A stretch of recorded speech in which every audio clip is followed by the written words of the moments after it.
Hello दोस्तों, आप सबका स्वागत है किरोसा पैरामेडिकल चैनल पे। आज हम आप लोगों के लिए लेके आए हैं डायलिसिस टेक्नीशियन के बारे में एक डिटेल वीडियो। इस वीडियो में मैं आपको डायलिसिस क्या होता है, डायलिसिस टेक्नीशियन कौन बन सकता है, एलिजिबिलिटी क्राइटेरिया क्या है, क्वालिफिकेशन क्या क्या चाहिए, इन सारी बातों के बारे में हम डिस्कस करेंगे। तो चलिए वीडियो को शुरू करते हैं और एंड तक आप वीडियो पे बने रहना। तो जानते हैं अपन डायलिसिस टेक्नीशियन कोर्स क्या है। ठीक है, डायलिसिस क्या होता है सबसे पहले हम जानेंगे। What is dialysis. डायलिसिस की बात करें तो dialysis is a medical process used when the kidney fail to remove waste and extra fluid from the body. मतलब डायलिसिस एक प्रोसेस है जिसके अंदर जब हमारी किडनी है जो नेचुरली जो है ब्लड को फिल्टर करना बंद कर देती है, तो उस केस में क्या है कि हम डायलिसिस प्रोसेस को, जो मतलब आर्टिफिशियल एक मशीन होती है डायलाइजर, उसका यूज करके हम अपने ब्लड को फिल्टर करते हैं। That is dialysis. ठीक है, यहाँ पे लिखा हुआ है it act as an artificial kidney cleaning the blood, मतलब ब्लड को आर्टिफिशियली किडनी के द्वारा फिल्टर करना। Now next is the definition of the course. अब अपन जो बात कर रहे हैं कि डायलिसिस कोर्स क्या है, पहले तो अपन ने क्या बात करी, डेफिनेशन की बात करी। अब अपन अगर कोर्स की बात करें तो कोर्स क्या है, the dialysis technician course trained student to operate the dialysis. जैसे मैंने बताया कि डायलिसिस क्या है कि अपन आर्टिफिशियली अपने को मशीन की जरूरत है, तो उसके लिए स्टूडेंट्स को ट्रेन किया जाता है ताकि वो मशीन को ऑपरेट कर पाए। ठीक है, और मैनेज करना पेशेंट को और मेंटेन करना हाइजीन एंड सेफ्टी स्टैंडर्ड, जो भी एसेप्टिक टेक्निक्स को फॉलो करते हुए सारे जो स्टैंडर्ड एक डायलिसिस हम प्रोसेस को करा सके। ठीक है, तो ये एक टाइप का एक कोर्स है डायलिसिस का जिसको आप कर सकते हो। ठीक है, अब इस कोर्स को करने के क्या ऑब्जेक्टिव है या क्या फायदे है, पर्पस क्या है, ये कोर्स हमें क्यों करना चाहिए, उसके बारे में बात करें तो इसका फर्स्ट पर्पस है understand the kidney function and renal failure. ठीक है, कि हम क्या करना चाहते हैं कि किडनी के फंक्शन को अपन को स्टडी करना हो, या किस तरीके से किडनी वर्क कर रही है या नहीं कर रही है, वो सब अपन इसमें असिस्ट कर सकते हैं ना डायलिसिस के थ्रू। ठीक है, ये चीज। और रीनल फेलियर के पेशेंट को डायलिसिस अपन करवाते हैं। ठीक है, क्योंकि किडनी इनफ ब्लड को फिल्टर नहीं कर पा रही है। Learn the dialysis setup and the process. और इसका ऑब्जेक्टिव क्या है कि हम डायलिसिस को सीखना चाहते हैं, जो भी प्रोसेस वगैरह कैसे काम करता है वो सब हम जानना चाहते हैं, इसीलिए करना चाहते हैं इस कोर्स को।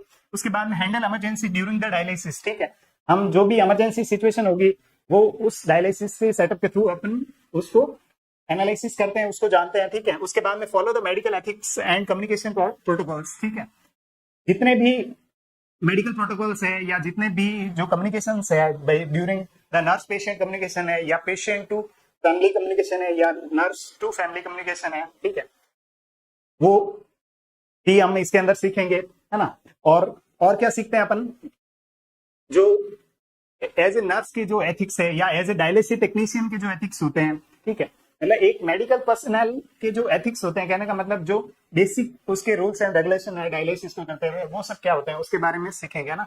तो ये सारे क्या है, एक तरीके से ऑब्जेक्टिव्स है इस कोर्स के। ठीक है, उसके बाद में अपन नेक्स्ट स्लाइड पे जैसे चले तो कोर्स का स्ट्रक्चर क्या है। कोर्स के स्ट्रक्चर की बात करें तो स्ट्रक्चर क्या है कि अगर आप सर्टिफिकेशन कोर्स कर सकते हो, डिप्लोमा कर सकते हो, बीएससी आप ग्रेजुएशन कर सकते हो। ठीक है, सर्टिफिकेशन कोर्स लगभग 1 साल का होता है। कुछ कुछ ऐसे कोर्सेस भी होते हैं जो 6 मंथ के कोर्स होते हैं ना, 6 मंथ वाले कोर्स भी अवेलेबल होते हैं, 6 मंथ। ठीक है, लेकिन 1 साल का सर्टिफिकेशन कोर्स भी मोस्टली लोग करते हैं ना। इसके अलावा डिप्लोमा होता है जो कि 2 साल का होता है। ठीक है, और 3 साल का बैचलर डिग्री होता है, और इसके अंदर थ्योरीज होती है, लैब में आपको सिखाते हैं। इसके अलावा क्लिनिकल पोस्टिंग्स लगती है ना, ये सब होता है इसके अंदर। इसके अलावा आप इंटर्नशिप भी इसके अंदर करते हो। अगर कुछ बीएससी ऐसे कोर्सेस होते हैं जिसमें इंटर्नशिप जो इंस्टीट्यूट खुद प्रोवाइड करवाता है, तो उसमें 4 साल का वो कोर्स बन जाता है ना। और किसी किसी में 3 साल की बीएससी होती है, तो 1 साल आप सेल्फ इंटर्नशिप किसी भी बड़े रिकॉग्नाइज इंस्टीट्यूशन से कर सकते हो ना। ठीक है, उसके बाद में नेक्स्ट स्लाइड पे अगर अपन बात करें तो क्वालिफिकेशन इसके लिए क्या चाहिए, तो क्वालिफिकेशन 10+2 और 12th है जो पीसीबी से होनी चाहिए। ठीक है, पीसीबी से आपका है जो होना चाहिए 12th। इसके अलावा मिनिमम मार्क्स है जो 12th में 40-50% होने चाहिए, है ना। सारे बच्चों के वैसे 50% से मार्क्स रहते हैं आजकल, हाँ? तो मिनिमम मार्क्स ये है। और उसके बाद में age limit 17 to 25 year age limit अपना रहेगा। ठीक है, और कैटेगरी वाइज है जो रिजर्वेशन है, जो SC ST OBC, जो भी अलग अलग कैटेगरी वाइज ओबीसी, क्योंकि एंट्रेंस एग्जाम इसका होता है। एडमिशन प्रोसेस क्या है, मेरिट बेस्ड होता है, एंट्रेंस एग्जाम होता है। ठीक है, इंटरव्यू वगैरह फिलहाल इसमें नहीं होता है, फिलहाल तो एंट्रेंस एग्जाम कुछ इंस्टीट्यूशन करवाते हैं तो वो होता है। ठीक है, इसके अलावा अटेंडेंस जो है मिनिमम 75% होती है, क्योंकि ये मेडिकल डिप्लोमा या मेडिकल आप डिग्री करते हो तो उसमें 75% जो है अटेंडेंस कंपलसरी होती है, ठीक है। इसके बाद में अपन नेक्स्ट स्लाइड पे बात करें, सब्जेक्ट क्या क्या पढ़ोगे आप। तो डायलिसिस टेक्नीशियन के अंदर आप सब्जेक्ट क्या पढ़ोगे, तो human anatomy physiology, basic body के बारे में, मतलब जितने भी कोर्सेस होते हैं मेडिकल के उसमें human anatomy physiology basic subject होता है, वो सबको पढ़ना पड़ता है ना।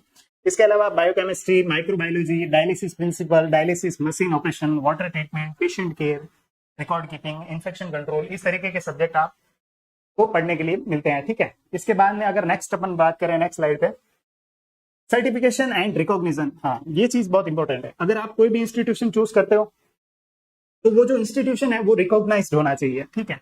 जो भी स्टेट पैरामेडिकल काउंसिल्स जो होते हैं उसके अंदर वो रजिस्टर्ड होना चाहिए, वैलिड एक सर्टिफिकेट होना चाहिए। अदरवाइज आप अपना 6 महीने या 1 साल है ना, या 2 साल या 3 साल डिग्री में इन्वेस्ट करोगे या डिप्लोमा में इन्वेस्ट करोगे, और इन्वेस्ट करने के बाद में अगर वो रिकॉग्नाइज नहीं है तो आपका टाइम और मेंटल हेल्थ टोटली वेस्ट जाएगा, है ना। तो इसलिए क्या है कि आपको एक रिकॉग्नाइज इंस्टीट्यूशन से ही करना है, ठीक है। उसके बाद में क्या है कि बहुत सारे जो भी है डायलिसिस सेंटर है जो भी आपको वैलिड है ऑल अक्रॉस द इंडिया, वो भी आपको है जो सर्टिफिकेशन प्रोवाइड करते हैं। बस आपको ये चेक कर लेना है कि अफिलिएटेड है कि नहीं है प्रॉपर, जो भी स्टेट काउंसिल है ना वहां से, तो ये चीज आपको चेक कर लेनी है कोई भी सर्टिफिकेशन करने से पहले, ठीक है। उसके बाद में ठीक है, thank you so much Kirosa paramedical academy से जुड़ने के लिए।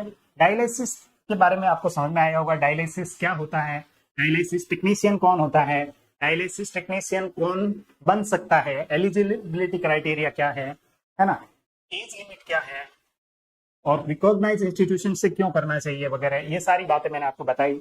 और भी हम इस डायलिसिस टेक्नीशियन से रिलेटेड किरोसा पैरामेडिकल के चैनल पे बताते रहेंगे, है ना।